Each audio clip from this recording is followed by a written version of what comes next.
Downstairs. Distinguished guests, members of the council, ladies and gentlemen, please be upstanding to receive the worshipful Mayor, Councillor Mr. Mark Townsend. Thank you.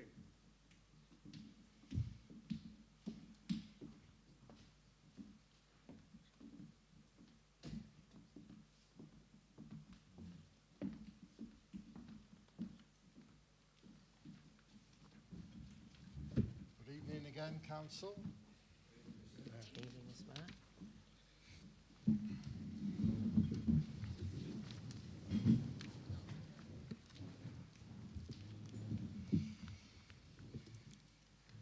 I would like to welcome members, distinguished guests and guests to the second of our very special full council meetings tonight here at the Mechanics Theatre. The meeting is being streamed and I would like to welcome those watching on the council's YouTube channel. When members are invited to speak, please wait for a microphone to be brought to you. Item number 1 on the agenda, motion to council. Councillor Cosima Townley, will you please move your motion? I do, Mr. Mayor, and I firmly believe there is a time and place when recognition of eminent service given to this borough by council colleagues should be recognised. The retirement of Andrew Tatchell as a councillor is one such occasion, and I propose that in accordance with Section 249, subsection 1 of the Local Government Act 1972, the Mayor and councillors assembled here resolve to admit Andrew Tatchell as an honorary alderman for his tenacity, longevity and dedication to the Borough of Burnley, and that his name shall be enrolled on the honorary alderman's roll and on a certificate conferring upon him the title of honorary alderman of the Borough of Burnley. His retirement is indeed a sad loss to the borough and to this council chamber. As a swift addendum, I would also like to say that Andy had been a permanent throughout my brief compared to his political career. And with that in mind, I shall pass on to others that have served equally long or part-time with him. He is a great man. He's free with his advice, and good advice that is. And I miss him very much within the chamber. And I look forward to his continued friendship wherever he may be. Thank you, Mr. Mayor.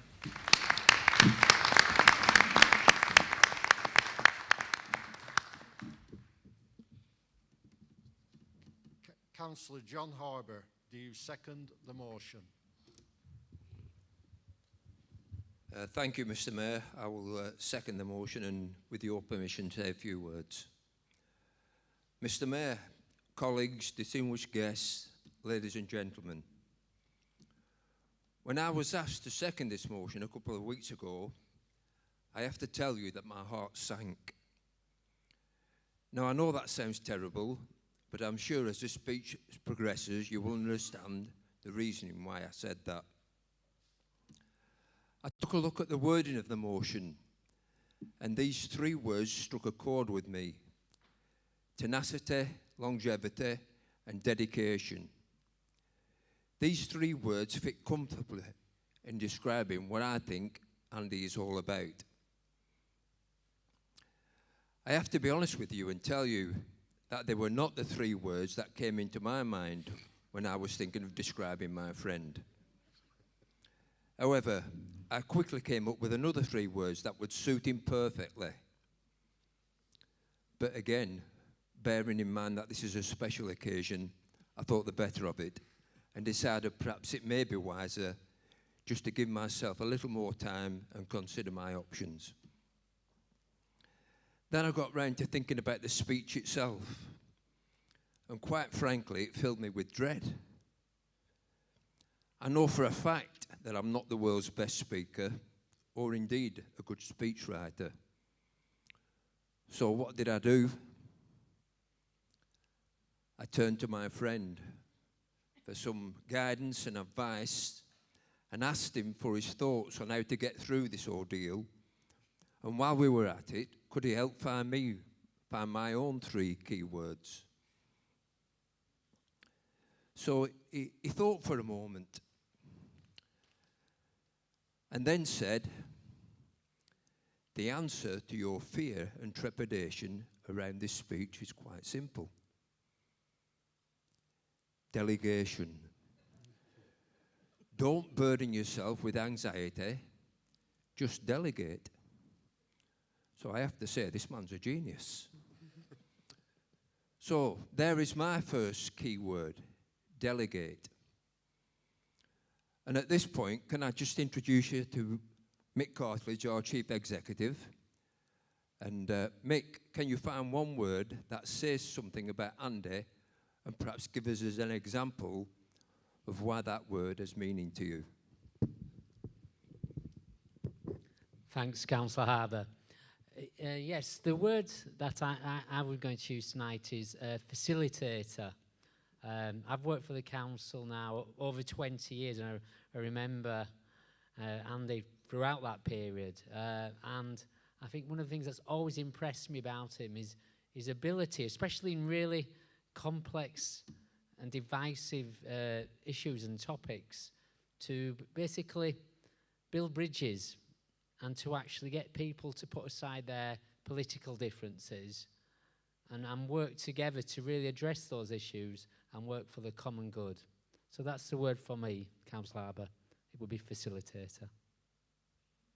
Thank you for that, Mick. Can I now ask Councillor Margaret Lishman, a long-serving and outstanding councillor, again, basically the same question. Indeed you can. Thank you, John. My word is helpful, and in a way it's quite similar to facilitating. Andy is a man of very strong political beliefs linked to his party, but that has never been a barrier to working with others for the good of our town, including with people from other parties. Andy always helps.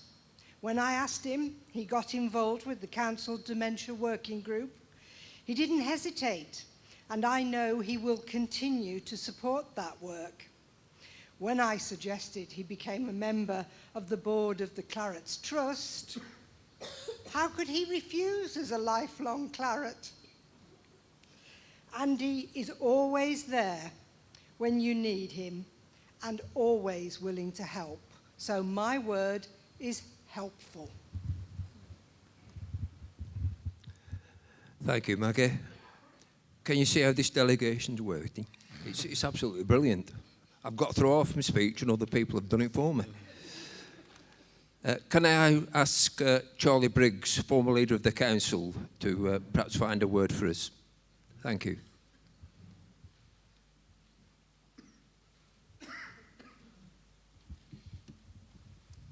Thank you. My word is football.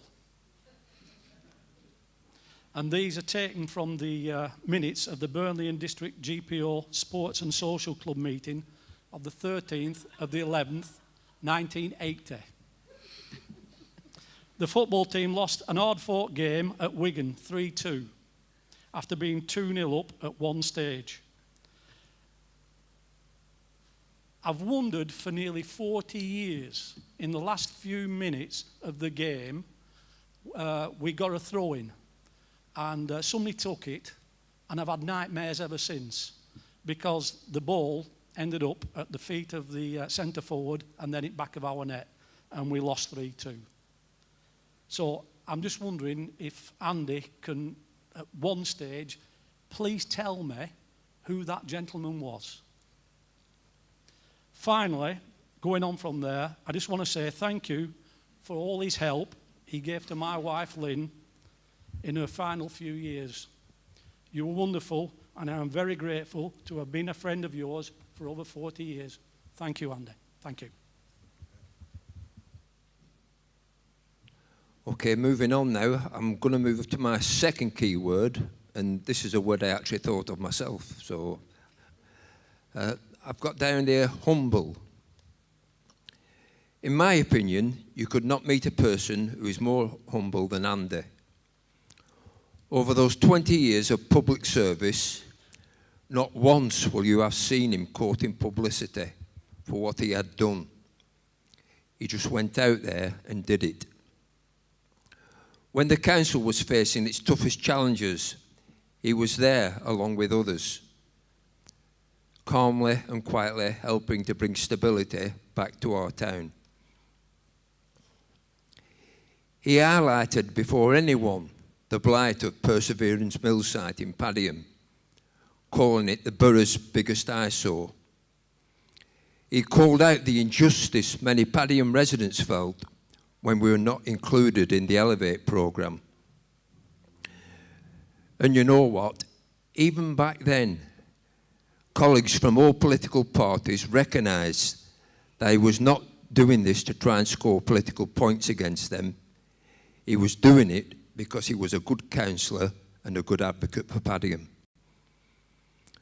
Over the years, he has served on the council's executive. He was a Labour group leader, served as deputy leader in 2 administrations. He chaired the then council's Economic and Scrutiny Committee, and for 6 years chaired the council's Scrutiny Committee. It was in this key role, more than any other, that I believe that Andy showed all the attributes that a chair of scrutiny needs. He was fair, balanced and courteous to everyone. He recognised the importance of the role of scrutiny and the vital part members of scrutiny played within the council. He respected them and they in turn respected him. He was proud to serve as Mayor of our borough in 2014-2015, and of course he was Mayor of Padiham twice, once back in 2005 and more recently in 2018. He is still serving as a town councillor today.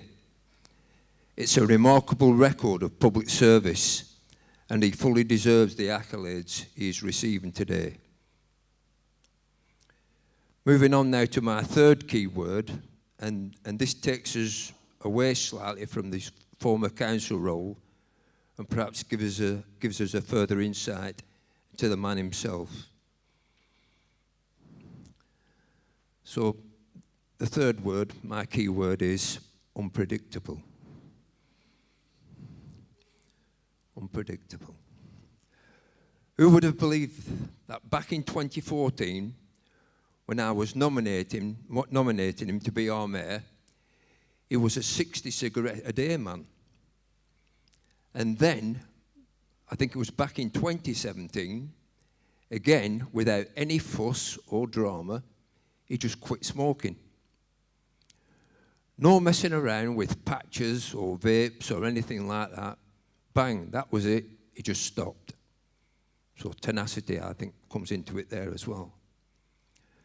And now, in 2021, he's walking miles around the local golf courses and taking daily strolls when he's not playing golf.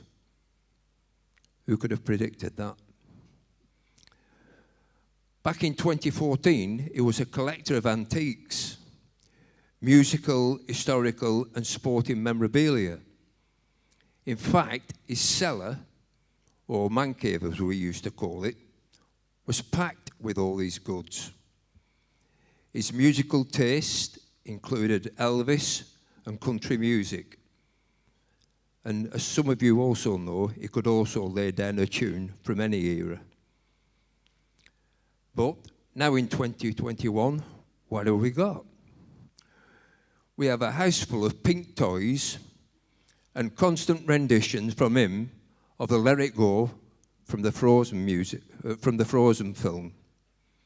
Again, who would have predicted that back in 2014?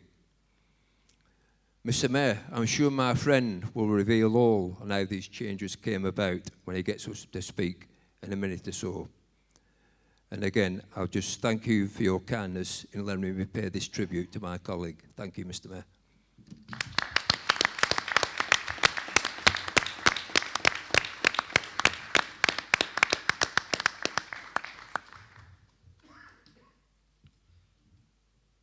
The next item, well, I open it up to any member now, but Councillor Harbour seems to have taken my job and called half of the members of the council during this speech. But are there any other members who wish to make a contribution? Sorry, I've got two. I can't actually. Okay, I'll take Councillor Hosker first.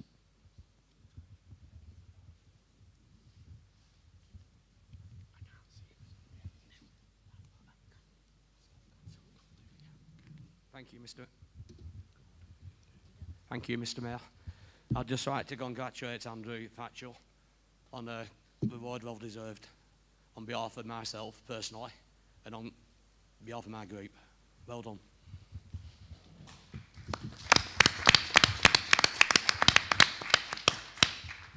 Thank you, Councillor Hosker. Councillor Cunliffe. Andy, congratulations.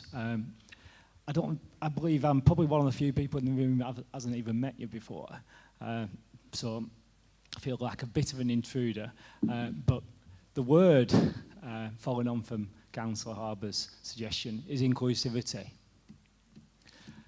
And thank you, Councillor Harbour, for reaching out to our group as well, for asking us to say something and suggesting that we should say something. Unfortunately, the other Andy is not in the room tonight.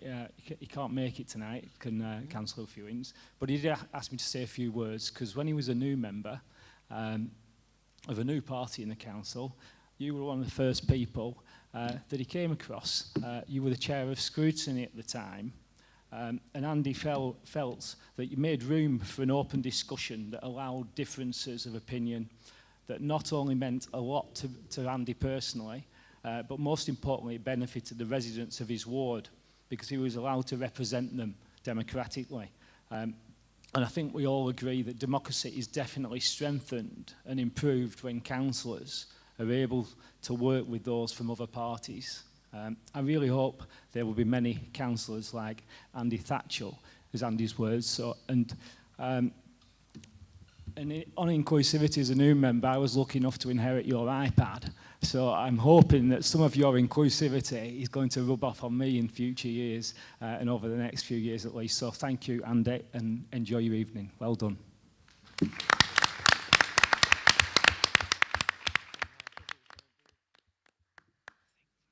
Thank you, Councillor Cunliffe. Councillor Chowdhury.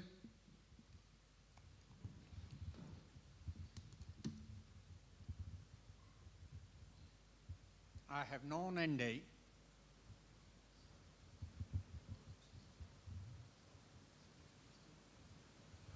Andy over 50 years.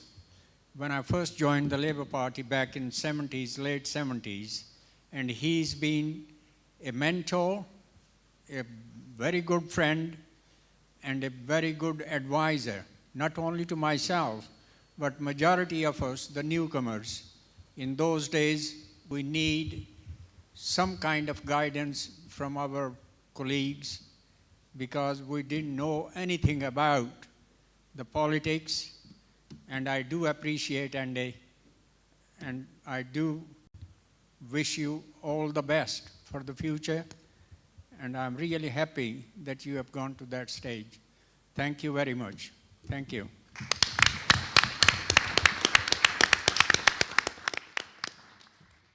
Thank you, Councillor Chowdhury. Councillor Birtwistle.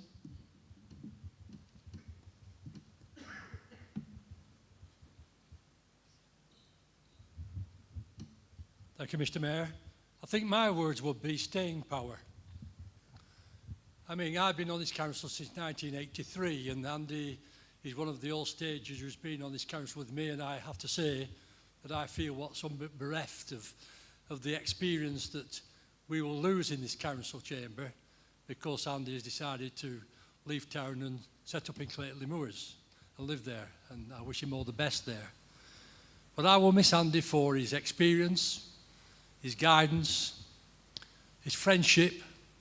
We didn't often speak in the council, but we spoke a lot on the car park. And we used to know, chew the cud about what was going on, who was doing the what, and whose backstabbing was going to happen in the next few months. So I do miss Andy, I will miss Andy, for the very pleasant chats we had in the car park and the staying power that he had to keep going when everything else was falling apart around us. And we managed to get through, and I do congratulate Andy sincerely about your achievements in the past and your award tonight. Thank you very much.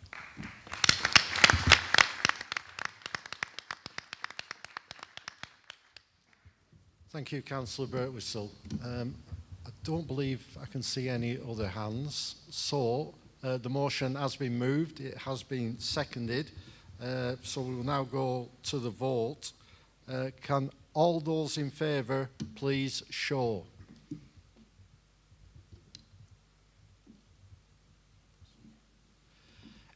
Any against?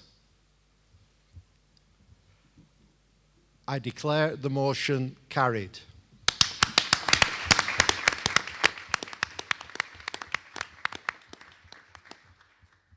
Mr. Tatchell and Mr. Cartledge, would you both join me in signing the official roll of Honorary Alderman of the Borough?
Mr. Tatchell, would you like to say a few words?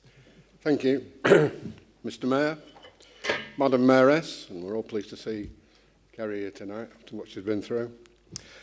I almost said fellow councillors by force of habit. Freeman of the Borough, well done Mark, and honoured guests and family. It gives me great pleasure to accept the award of Alderman of Burnley, especially as it's bestowed by fellow councillors of all parties who I worked with for many, many years. Local politics for me started in the late 90s. I had the good fortune to be elected as Secretary of the UCW, the Postal Union, for North Lancashire and Cumbria a few years before. A massive responsibility encompassing thousands of postal worker members in 23 northern towns, with an internal structure of 80 full and part-time representatives at various levels. My assistant was Adge Clayton, who was here with us tonight, a lifelong friend and the best right hand anyone could have wished for. We had just come down from the euphoria of getting one of our clerical area reps, Geraldine Smith, elected as Member of Parliament for Morecambe and Loonsdale. And we're working in a political union fraternity which would later produce a Home Secretary and a Wealth Secretary of State. They were heady days indeed. Work life was exciting and every day was different. But on a couple of occasions, a tall, white-haired, rather distinguished-looking chap called at my front door, introduced himself as John, and commented that, although from his records I'd been a Labour Party member since birth almost, he wondered why he'd not seen me at local meetings, and said, in an extremely sincere and persuasive manner, that he was about putting something back in the community, into the community by way of assisting them. He said being local councillor was about representing residents and assessing the problems and issues. Second nature to me, I suppose, as I've been doing that in various levels all my working life. He said the main citadel for representation was the council chamber, where arguments and policies were debated and voted on. I asked how many were in the chamber, and when he said altogether with officers about 60 to 70, I made the mistake of telling him that I spoke at conferences with 2,500 people there, and on a couple of occasions had addressed 1,000 angry striking postmen and women on a football ground with a car engine running in the back street. The tall white-haired gentleman smiled, didn't press me, and said he would call back when I'd had time to think it over. He needn't have bothered, as he'd already sown the seed. If the local party needed a candidate, and I could help by using the tools my union gave me, my conscience said, why not have a go at it? After all, he said it wouldn't take up much of my time. That was almost 23 years ago, almost a third of my lifetime so far, in which I was to become Mayor of Burnley and Mayor of Padiham, twice as already mentioned. Just before going any farther, Councillor Charlie Briggs has waited 30 years to get that dig in about the football. I used to play in the Lancashire Amateur League and I was guesting with the post office and thought I was a bit above all this. And we're winning 2-0 and Charlie was in the goals. And I thought, well, I'll just throw this back to him because that's safe. And I never saw their centre forward stood near Charlie. And he's never let me live it down ever since. So as soon as he stood up, I thought, I'm going to get that one again. I entered the council in May 1999. In those days, Stuart Caddy was council leader. I knew Stuart on a working basis as he was a sub-area rep for my union, working mainly in East Lancs. And after my first 12 months, I became executive member for Economic Regeneration. That's when I went into Mark. And deputy leader of the council. It was an exciting and often difficult time. But like with Adge Clayton at work, I always knew the tall white-haired bloke who got me into all this had my back in the ward. I quickly learned that there was much more to being a Burnley councillor than sorting out the rubbish on the back streets and questioning the executive member in council meetings, important though that was. As John already mentioned, involvement with the security service in the aftermath of the disturbances was both reassuring that work to protect Burnley was going on behind the scenes, and a bit unnerving when the host of my first meeting said one of the invitees was coming up from Dorset. Of course, that's where my father comes from, isn't it? Bit spooky, that. It doesn't help when the meetings are held late on stormy evenings at the Oaks Hotel just outside the borough. And it made it all feel very surreal, but those people did a lot on behalf of Burnley that's never been spoken about. I can't talk about too much what happened in those meetings, but it was a strange thing that he introduced himself as Mr. M. And about 10 years later, I was trying to save Blackburn Crown Office from being privatised and took King George's Hall for a public meeting. And Jack Straw, who was the then Home Secretary, was speaking at the meeting. And when we were leaving, I was closing the doors of the hall with the janitor. And the very last special branch man leant over and said, oh, by the way, Mr. M sends his regards.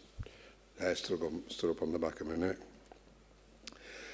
Prior to that, I had the privilege of being able to do research on the Routes to Work study and how the Lincoln model would benefit Burnley. Through Chief Executive Gillian Taylor and Max Steinberg from the North West Development Agency and his desire for a Y project for Burnley, it started the ball rolling, which has resulted in the wonderful campus in Canning Street, which was destined to play such a major part in Burnley's future. I was brought up on Rector Road at number 2, and that's under the foundations now. And Lorna, my wife's father, used to have a scaffold yard, and that also is under the foundations. But it's Burnley's future and it's going very well. I tell this story for councillors who come on board wanting to make a difference, to show that once in a while, with a bit of help from the right people and a bit of luck, all things are possible. Helping the council decisions to succeed when you have reservations about them in the first place can be a challenging concept. I had doubts about the wisdom of creating the Leisure Trust in the first place from Burnley Council's facilities. I then spent the next few years on the Leisure Trust board helping to make it work. Likewise, I had my doubts about the wisdom of reducing the council's 4 scrutiny committees into one all-encompassing entity, then promptly spent the next 6 years, chairing the committee and probably proving myself wrong. I would like to give the impression that it's all serious stuff and that no humour ever takes place. Humour finds its own way. As John already mentioned, I used to smoke quite heavily until I gave up a few years ago. When I was Mayor of Burnley in 2015, I was given out awards in this very building one evening, and there was a lull in proceedings, so I decided to go outside for a cigarette. Now, David Farrer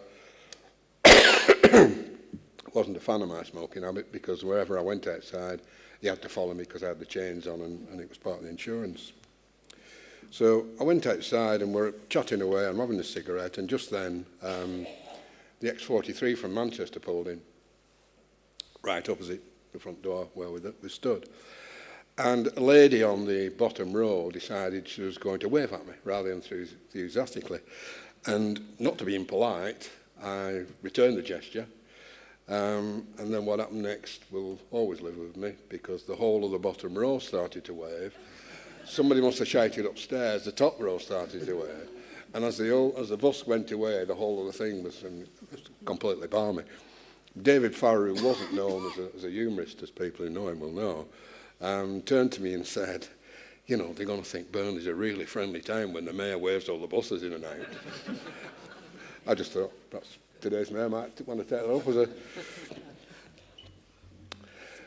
I've gone on for longer than I intended, but I need to thank, firstly, my wonderful wife and family, Scott, Claire, Dan, and Imogen, who's the 4-year-old centre of my universe, for putting up with me. Being a councillor can be time-consuming and very distracting. I need to thank all the council officers over the years who always had time for me, and I got to know as friends rather than simple employees of the council. I remember Mick coming for his interview. I thought he was very, I mean, you think Mick still looks young now. In those days, when he came for the Rec and Leisure, he really, but you knew straight away that he was the man for us. Finally, I'd like to thank my fellow councillors for making me an alderman of Burnley. I look forward to tethering my sheep on St James Street, and we will stalking deer in the King's Forest on Monday. And a final lesson I'd like to leave you with. Next time a tall, distinguished, white-haired man knocks on your front door for a chat, turn up the telly and hide behind the sofa. Thank you once again.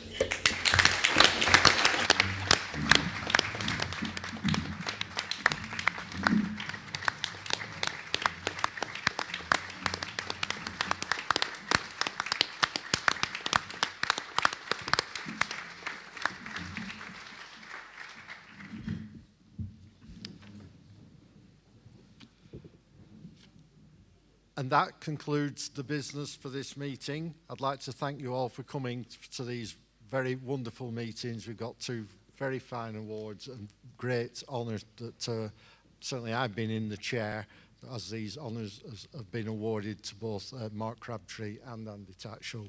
It's been a fantastic night. Thank you. Distinguished guests, members of the council, ladies and gentlemen, please be upstanding. Thank you.